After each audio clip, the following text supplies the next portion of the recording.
You've heard it, right? There's this sound that's been slowly and then all at once just taking over the entire planet.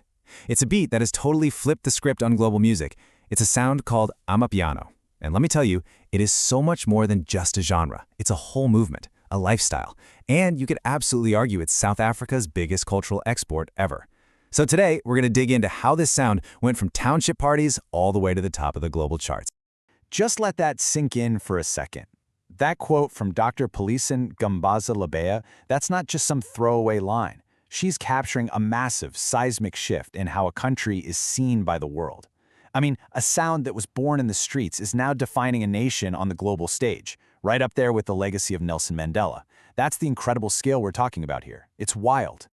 So that's the big question, isn't it? How did this happen? How did a DIY, completely underground sound, made miles away from any fancy music industry, just become this global force of nature? Well, that's what we're here to do. Let's unpack this story layer by layer. Okay, so first things first, let's just look at the evidence of this takeover.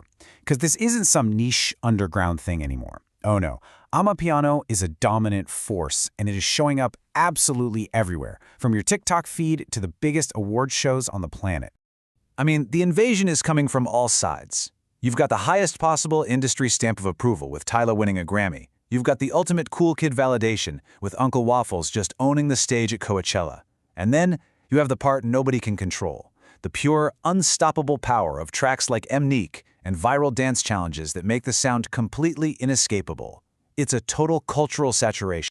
So we've seen what it's doing, but to really get the how and why, we have to understand the sound itself. What are the pieces of the puzzle that make Amapiano so unique, so addictive? All right, let's break it down. Think of Amapiano like a perfect recipe. First, the bass. You take deep house music, but you slow it way, way down. That gives it this really cool, relaxed, almost unhurried vibe. Then, you layer these beautiful, airy, jazzy piano melodies on top. That's literally where the name comes from, the pianos. But the secret ingredient, the thing that gives it that signature bounce that you can't ignore, that's the log drum. And this part is absolutely crucial. The log drum isn't a physical drum. You can't just go out and buy one. It's a synthetic bass sound, cleverly designed to hit you with the punch of a kick drum, but with the deep rumble of a sub bass. And the guy widely credited with cracking that code is MDU, aka PRP. Even the giants of the genre today will tell you, he's the one who found the formula that just changed everything. But here's the thing. This incredible layered sound didn't come out of some state-of-the-art studio. Nope. It was born in the back rooms and bedrooms of South Africa's townships, powered by nothing but pure ingenuity, crack software, and this deep burning desire to be heard.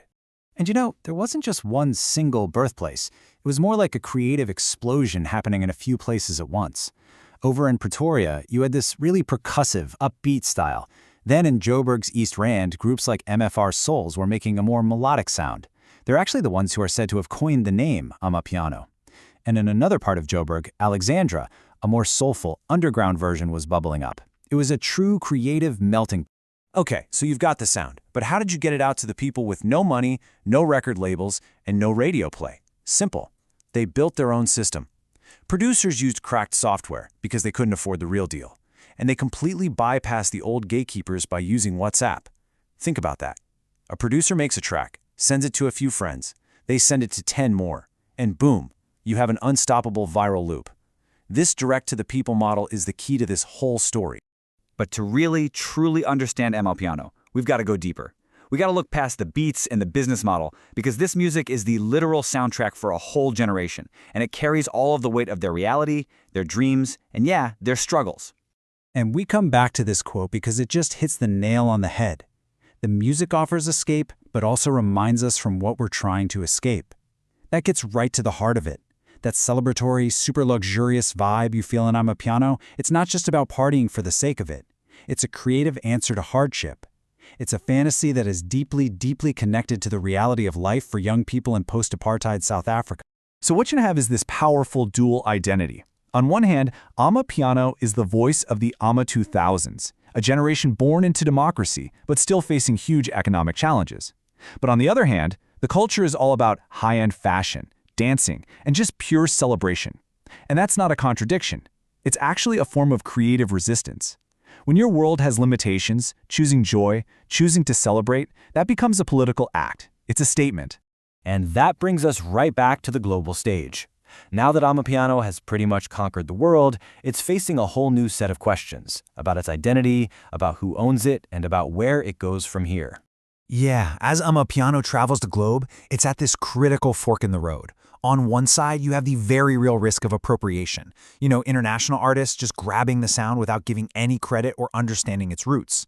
But on the other side, you have these incredible collaborations happening, where artists are respectfully mixing Amapiano with things like Nigerian Afrobeats or Tanzanian Bongo Flava, creating brand new, exciting sounds. Which leaves us with one last, really fascinating question to think about. Amapiano was born from a very specific reality, right? It's the sound of creative resistance, of finding and making joy in the face of struggle. So, what happens to that meaning when it becomes the party soundtrack for the entire world? Does it lose something important, or does it gain something new? That's the complex, exciting future that Amapiano is navigating, right at this very moment.